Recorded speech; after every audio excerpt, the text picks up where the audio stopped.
Justamente te buscaba muy temprano para platicar de este tema y qué mejor que alguien que sabe cómo funciona nuestro cuerpo y nuestros pulmones para hablar de la altitud. Hablamos de 2.240 metros sobre el nivel del mar de la Ciudad de México contra 35 metros sobre el nivel del mar que es en Londres. ¿Cómo puede afectar esta altitud de la Ciudad de México o si puede o no afectar a los futbolistas de Inglaterra?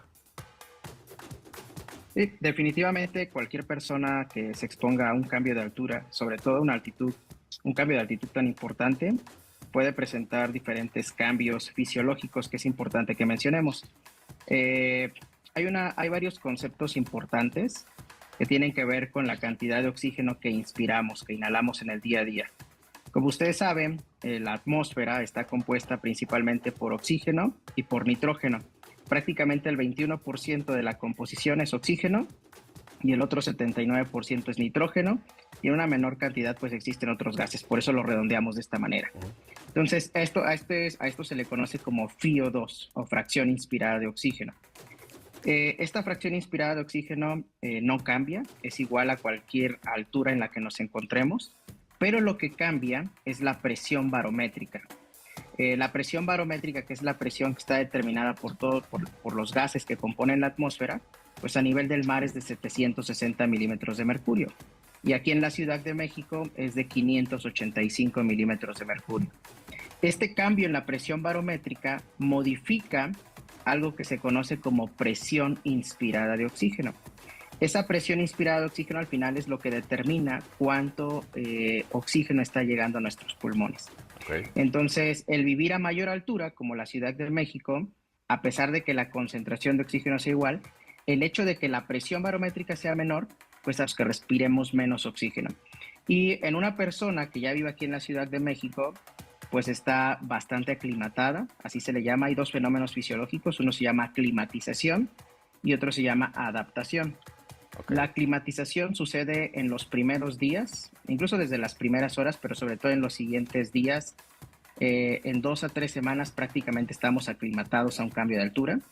Cuando recién llegamos a un cambio de altura, pues lo que va a suceder es que vamos a empezar a hiperventilar, empezamos a respirar más rápido, empieza a haber alteraciones en la frecuencia cardíaca, en la presión arterial, incluso hay modificaciones del riñón que tiene que compensar estos cambios fisiológicos. Y eso sucede prácticamente en los primeros días y en las primeras 2 a 3 semanas. Entonces este fenómeno se conoce así como aclimatización. En personas que ya viven y que sobre todo son generaciones que ya han vivido en la Ciudad de México, incluso están adaptadas, o sea, puede haber hasta cambios genéticos. Eso pasa, por ejemplo, en las personas que viven, sobre todo los tibetanos, que viven a grandes alturas, pues ellos prácticamente ya están adaptados por generaciones, porque siempre han vivido así. Entonces, prácticamente los deportistas, a pesar de que son de muy alto rendimiento, pues al final tienen que pasar por este proceso fisiológico de aclimatización cuando lleguen aquí a la Ciudad de México. Claro. Oye, y justamente Cintia Ibarra, te saludo con mucho gusto, doctor Omar.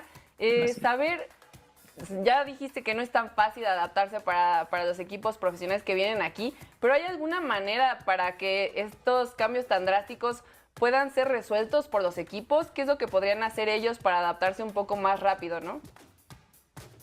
Sí, ahora la verdad es que los equipos profesionales y sobre todo en deportistas de muy alto rendimiento, pues se incorporan mucho a la medicina del deporte.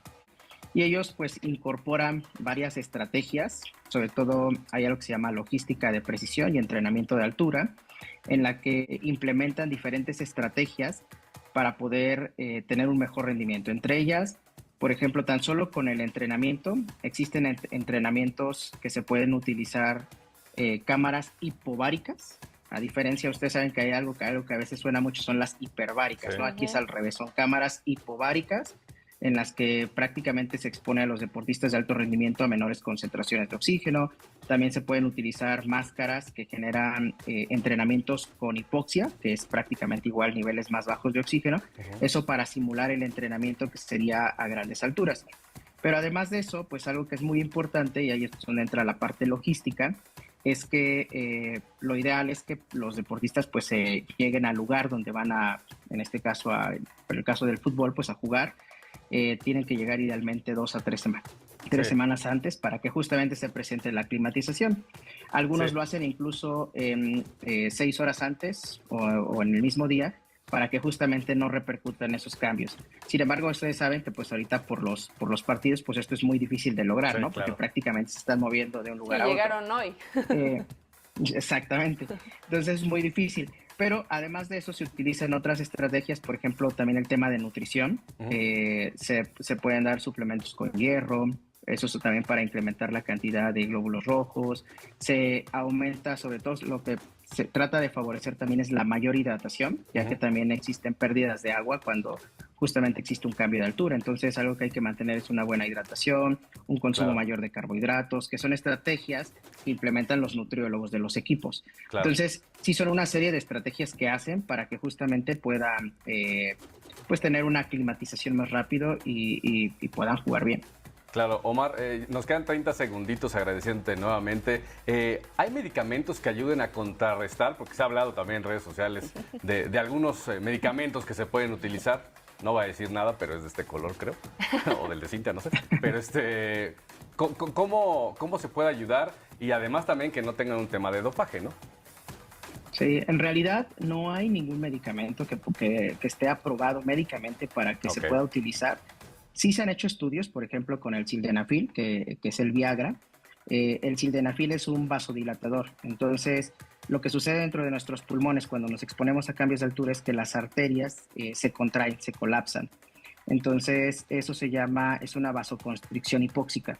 Entonces, el sildenafil trata de contrarrestar este cambio. Ok, Sin embargo, les repito, o sea, no, se han hecho estudios incluso con deportistas y no hay nada que realmente avale que pueda ser de gran utilidad, ¿no? ok. Hay algunos otros medicamentos, como un diurético que se llama acetazolamida, que también se utiliza sobre todo para prevenir el mal de las alturas. Ujú. Pero bueno, el mal de las alturas sobre todo se presenta cuando nos exponemos a más de 2.500 metros sobre el nivel del mar, que Ok. no es el caso de la Ciudad de México. Sí. Entonces, sí hay algunos por ahí medicamentos que se han probado, pero prácticamente ninguno de ellos va a ser como de tanta utilidad. En realidad lo que más va a impactar es pues prácticamente el rendimiento que de por sí ya tienen estos deportistas de elite, ¿no? Que Sí.